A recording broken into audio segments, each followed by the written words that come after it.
Welcome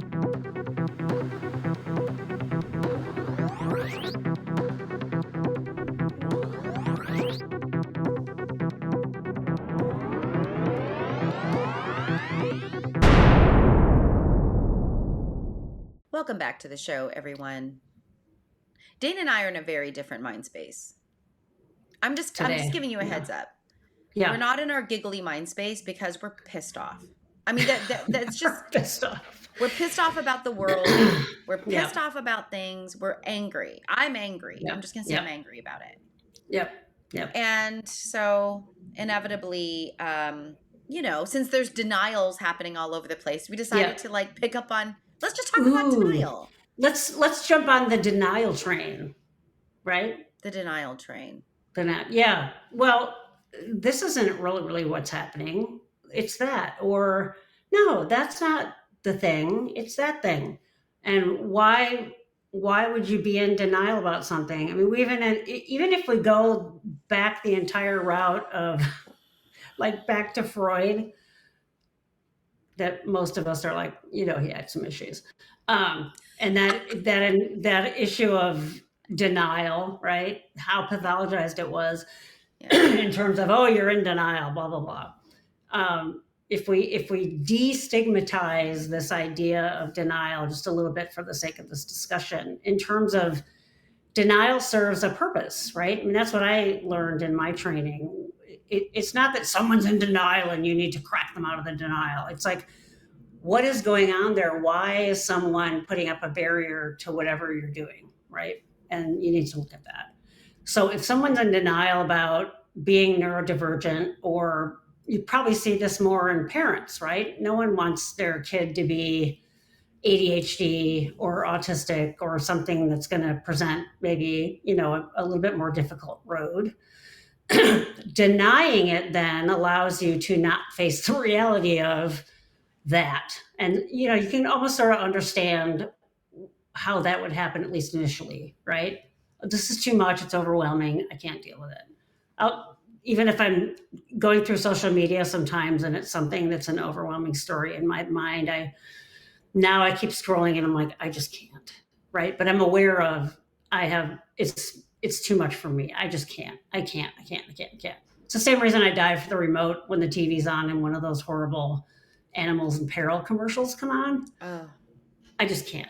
I give money to rescue organizations. I know things happen, but I don't want to see it during Iron Man on a commercial, right? No. So that denial thing, humans have this thing called denial, basically saying, I'm not going to look at that thing. And there is a reason why, trepidatious parents, whatever.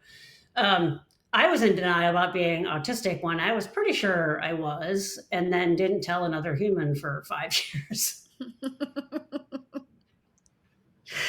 But it was also a different time. There wasn't a lot of information out there. There were hardly any advocates talking about it. And I thought, oh my God, I can't be a psychologist if I'm autistic. So denial has a lot of different meanings, right? But at the base of denial, especially if it's something that's about who you are, it's shaming. We use fancy words like internalized stigma or stigma. Someone says, oh, that's what an autistic person looks like. And it's blah, they can't hold a job, they can't pay taxes. It's a stigmatized view of somebody. But we grow up in this culture that has an ableist mindset, right? And so everybody who's grown up in this culture has internalized ableism. I have internalized homophobia, even though I am gay and done a ton of work on it. I grew up in this pond and I continually have to fight that default setting. I'm not shaming myself because of it. I'm acknowledging that it's there, right? I grew up as a white person. I've never had to face the stigma of being a visual minority like you have. We've talked about this on the show. Mm-hmm. And so that's something that I have to, if I'm going to combat that, I need to purposefully be mindful of it as much as I can. It's not something that's just going to happen, right? Because we live in this white-dominated culture, right? If I grew up somewhere else, that might not be the case. So ableism and moving away from disability, non-ableism, differentness, diversity, whatever it is going to be a default setting in most westernized cultures, right? So to say someone is in denial about something is a version of that. It's like an internalized stigma. I want to refuse this being a thing. And so the problem with that, though, is if there really is something like that going on and it's like a part of your identity and you deny it, you are never going to know yourself for who you really are. Now, you and I have talked about this too, and I work with folks that are newly diagnosed and are trying to come to terms with that. And there's a whole process, just like any other identity variable would be. When I finally realized I was gay, there was a couple years of unpacking all of that. What does that mean for me? And yada, yada. And then it's continued for 20 plus years. I'm continually still learning about myself with that, right? Because I wasn't aware of it in my early life.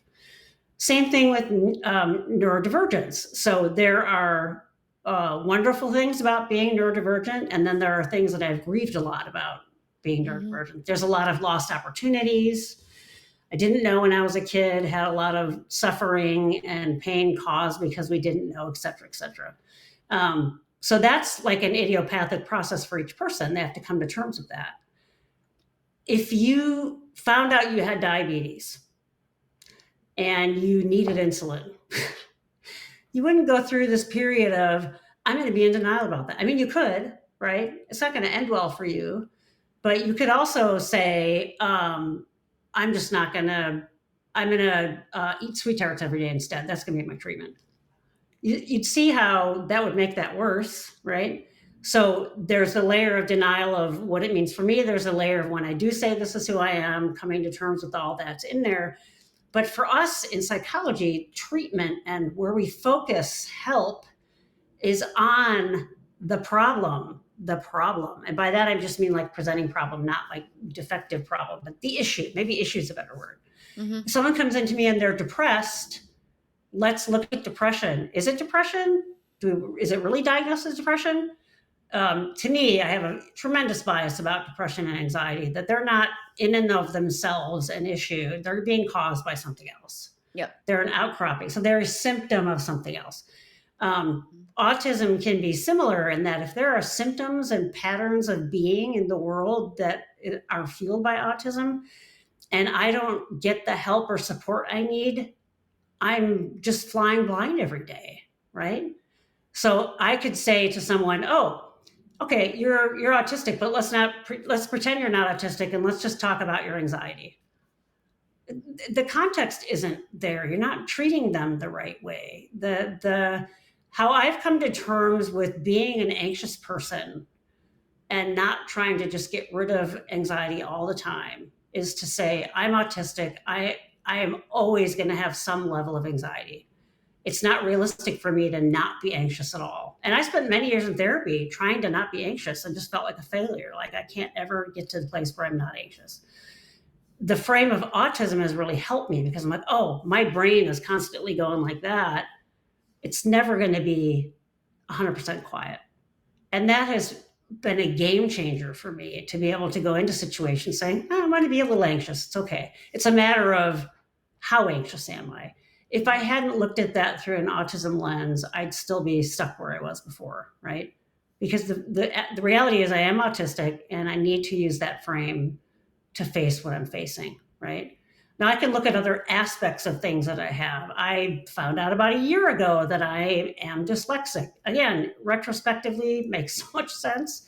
Yeah. But if that hadn't been addressed, if that wasn't addressed for me growing up, I had all the issues in school that I had that were directly the result of them not knowing about that back in the 60s. And why wouldn't you want to save your kid from all of that if you knew that now and you could get them the support they need, right? It's just like giving someone a wheelchair who can't walk. It's the same exact thing. Are you going to have your kid drag themselves by their stomach into school? Of course not. That'd be ridiculous. It's the same thing. It's the exact same thing, right? So when we have hidden disabilities or things that aren't visual that people can see, we tend to want to default to that ableistic lens, like, oh, you'll be fine, just sort of suck it up, you'll be fine. And as you and I talked about before we went on, parents a lot of times are given the message, or have historically been given the message, that fight the autism diagnosis with every fiber of your being. Don't give into it. Don't let them saddle that kid with that diagnosis. The issue then becomes they never get the help they need. It's not specific to what they actually need. It's just slightly a schism of that, and it's not going to have the right effect, right? Especially if it's identity based. And then you're going to have that family system and that kid internalize shame, internalize ableism, and they're going to hate themselves. That's not a good outcome. No, and I see this all the time. Yes. I do. Yeah. I do. I see this as a pattern. I see this from the most well-intentioned, loving families and people, really. Yeah. I mean, I don't think that there's, a malicious premeditated plan to ruin a kid's life. I really don't. You know what I mean? I see people trying their best and trying hard. Yeah. What I do see is that when we don't help people or meet them where they're suffering, right? Which is another way, maybe we don't say the problem, but wow, there's suffering here, where is the suffering, and how do we look at this and understand it? When kids don't get the right support early on, their disability will define them. Yeah. Because, then we get to a place where now I've got people who can't hold jobs, right? I'm working with people who can't hold jobs. They're incredibly anxious, and they just are so powerless. They feel powerless and helpless in their life. Yeah. Right. But we're still fighting why we're here. Right. And it doesn't matter. I could chase anxiety symptoms and depression symptoms all day long. But when we don't get to the core of why they're suffering, and we don't really get some really great radical acceptance about who they are and that it's okay, it's fine. That's right.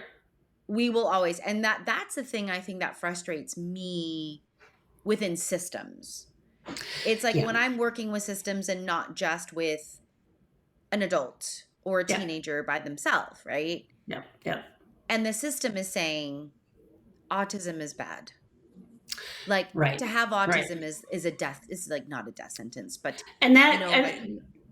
that's the reason we do what we do, is to destigmatize it. And I feel like I'm actually walking in footprints that were forged even before me, and definitely give credit to those that put themselves out there and made themselves more vulnerable, and I can step in their footprints, which is great. And these were the really early advocates that were autistic themselves and put their neck out there. Samantha Kraft being one, who wrote Everyday Aspie. I did an interview recently for Women's Health. I'm getting that wrong, but it was for Autism Awareness Month. Awareness, we're everywhere month. But I purposefully, I had a reporter reach out to me, wanted to interview me, found me online, and I purposely did it and shared my own story because I think it's important for people to see that. And I talked about how I suffered in school as a younger kid, and then even dropped out of college when I first went to college, and then finally felt like I was given the keys to some education. Like my sister showed me how to take notes during a lecture, and it just opened the door to everything. That was such a small intervention. I had no idea it was going to make that big of a difference. But if you could have your kid have something like that earlier, why wouldn't you? I mean, the amount of suffering that I went through, and I still go through, about not feeling smart enough, feeling like an imposter. I was as I was riding my bike this morning and thinking about the story, the RFK thing, was why do I immediately go to thinking I'm wrong? So if we get into a debate at all with the people I work with where I teach, I have such anxiety, and I'm like, why do I get so anxious every time that happens? Because I assume I'm wrong. Yeah. I put myself out there now, and they're going to prove me wrong. So then my brain spins trying to come up with all these reasons that I'm not wrong. And I'm like, that's kind of a trauma reaction. Really, that's not normal, right? Why is that? It's from all of those years of getting C's and D's and people telling me I didn't know what I was talking about and being wrong, right? If I could have one person saved from that as a younger person and not have to live through that again, I've done as much good as I can in this world, right? I Yeah. feel like to be more than that, but that is that idea. So I think when you let fear become so big that it gets in the way of accepting something and seeing yourself or your child, even, right?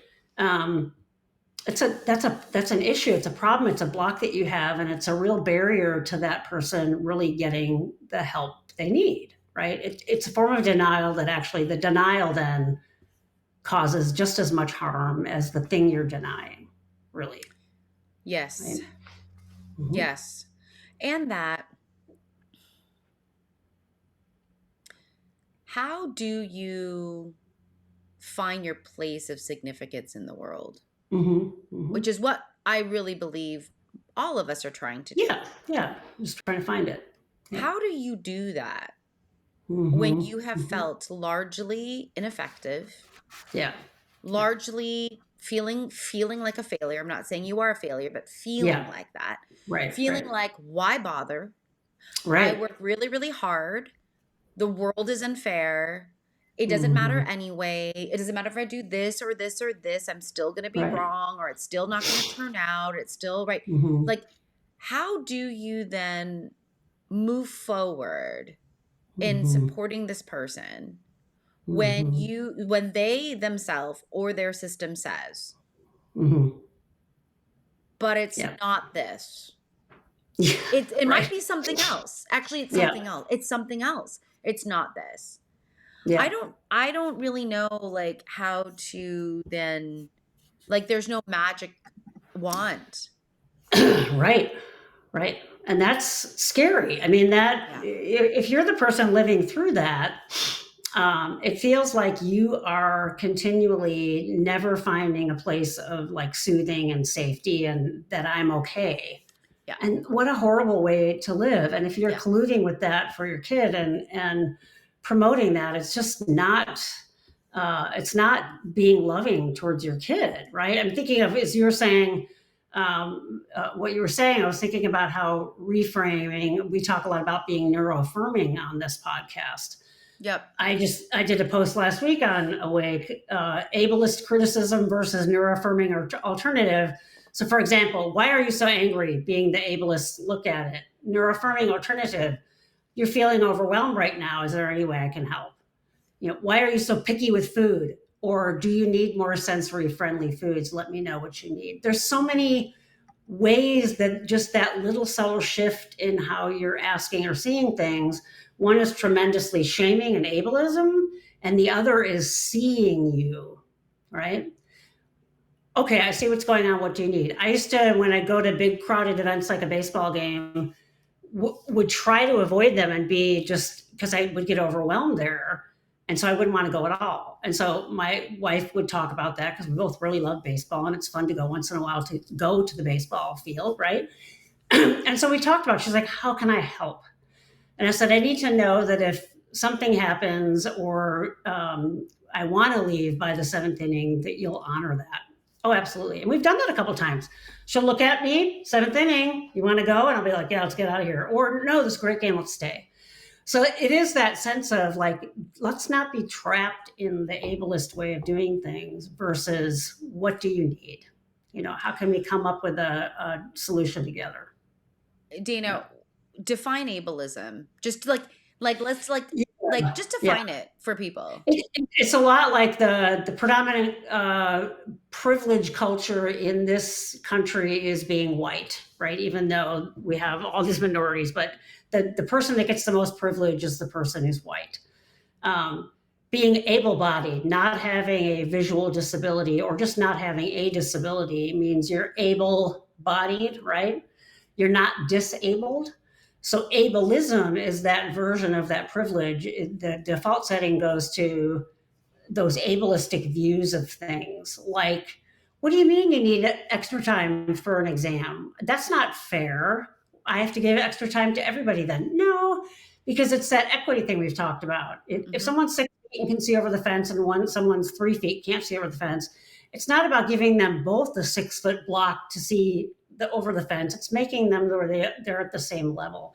And if someone needs extra time because of neurodivergence on a test, you're actually equaling the playing field. That's a non-ableist, equitable way of looking at it. The ableist way is, no, you just have to suck it up and do it like everybody else does it, right? And seeing it through that predominant able-bodied lens and not acknowledging disability, right? That's an ableist mind. Yep. Thank you, Dana. Because I think a lot of times ableism doesn't come into the ism discussion. We talk a lot about sexism and racism and right, like we know about all those other isms. We don't necessarily talk about ableism. Clearly, like on our channel, ableism is probably the one that we are looking at and exploring the most. The way that I see this in the microcosm is simply, I can do it. Why can't you? Yeah. I got that from my dad. Math isn't that hard. What's the matter with you? I did that. Why can't you do that? And again, like that might be that might be a little of something else. But I see that a lot. Like whenever I hear those things, my mind goes to, oh, we need to just check expectations and make sure that we have an understanding of who this person is. So that's where I go there. I think for me, it's like we fight for people. We advocate for people. We fight for people. And so when people give up on themselves, it's like, oh, no, like I'm going to deny this time. I'm like, I'm fighting for you. Like, fight for yourself. Right. know, but they're also exhausted and they've been fighting and they don't. I know. So, we do pick up, we share the load, like I think a lot of times we're sharing the load in advocacy. We're sharing the load in promoting more self-compassion, more self-understanding, more self-acceptance, these is a big part. So, but I'm getting more and more frustrated, I will say, as a clinician and a professional in the systems that I'm working in. And those could be systems of family, systems of school districts, systems of regional centers, systems of healthcare, systems of, I'm getting more and more frustrated with this. So it's funny because a lot of times we're talking about acceptance, well, I mean, I guess this is in the same vein. We're always talking about like acceptance, nuance, understand, and here we are like where the person talking about systems where it doesn't happen. It is frustrating. It's frustrating. It's really frustrating. And so, I don't know if this resonates with any of our friends, any of our our audience and our friends out there. But it's like, I guess the other piece to me is like, there's nothing wrong with being autistic. Right. Yeah. And that mindset of like defectiveness, when we talk about ableism as being an ism, it's important, that delineation, because it's so pervasive in ways that you don't even think about. I had a graduate of mine in the state of Washington here who let me know about a bill that was up in Washington. This now graduate, now doctor, uses a wheelchair. And I was a little bit aware of this because of social media. I'd seen this a million times on TikTok. Currently, if you are flying somewhere and your wheelchair that has to be down below in the cargo bay, if it gets damaged by the people moving it, too bad for you. You just, had to repair it yourself. You didn't get it. And Washington recently, because of a lot of lobbying, got a law passed that the burden is not on that person. It's on the people that were handling the wheelchair. So they're going to have to go through sensitivity training on know what it's like to be disabled. They're going to have to go through training on how to properly physically handle a wheelchair and how to stow it in the cargo bay. They're going to have to provide an alternative for folks to get on the plane, because a full-size wheelchair won't fit up the aisle, but they do have other versions of it. I've seen videos of people getting out of the wheelchair and pulling themselves along the floor to get into their seat. Where is the dignity in that, right? But at its roots, that this wasn't in place already is such huge, pervasive ableism, right? Well, no one else gets help. Oh, well, of course, they're disabled. They shouldn't be able to get on an airplane. That's that ableist mindset versus, wait a minute. This is not a dignified way to treat folks, and totally goes against what ADA law says. But that just got passed last week in Washington, and most states don't have that. Further protection on durable medical devices that are necessary, right? And that's 2025. Are you kidding me? Right? So that ism, it being an ism, really is an important point to dwell on, because I do think that fuels all the fear. It's the other, it's the differentness. I don't understand it, and I don't want my kid to be saddled with this because I can't deal with it, right? Don't have your kid dragging themselves up the aisle every day of their lives. It's just a bad idea. It's not gonna help them at all. That alternative is not a good alternative. They're not gonna get their needs met that way. Yeah, and I would say that the damage that does psychologically and emotionally is long term. Yes. Yep. It's long term. And sometimes lifelong. Yeah. I see this repeatedly in my practice. Yeah. That I have 20-somethings, 30-somethings in my practice that have figuratively, Dana, that image, dragging themselves up an aisle. Over and over and over again is it really it's really something that could be avoided. Because we just kind of leaned in and been okay with it. Like, this is okay. There's nothing wrong with this. There's nothing shameful about this. If anything, this really, this like really helps me help you. This really helps me help you help yourself. These things, like, there's no shame here. So really, those are the S words, right? Shame, should. Yeah. I don't know. I'm so upset today. I don't even know where we started, Dina. Well, we started on the neurodivergence denial. Yeah. Oh, yeah. Denial. The denial. Okay. Yeah. Well, we don't deny you all, our friends, our NeuroMarvel friends. We will catch you in the next episode. Be good to you and others. And, Dana, I don't know. Well, wow. Strap in. It's going to be a ride. On that note, bye, everyone. See you in the next episode.